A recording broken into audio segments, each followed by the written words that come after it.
Баршаңызға қайырлы күн достар, сіздермен Райхан. Бүгін сіздерге ауыз ашарға арналған өте оңай жасалынатын әрі тойымды салаттың рецептімен бөліскім келіп тұр. Видеоны соңына дейін көріп, ұнаса лайк басып кетуді ұмытпаңыздар.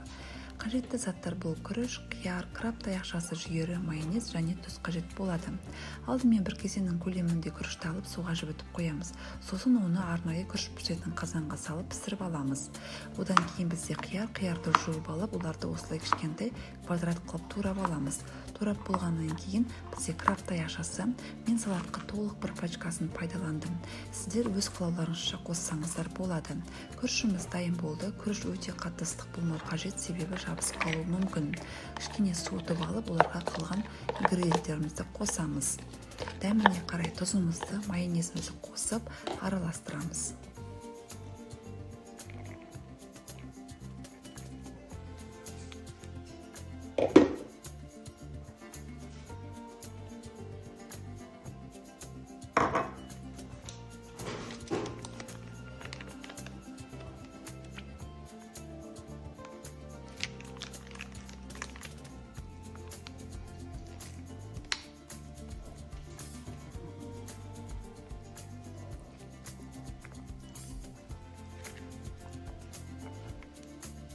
Дәмі өте керемет болып шықты достар. Сіздер де жасап көрсеңіздер болады.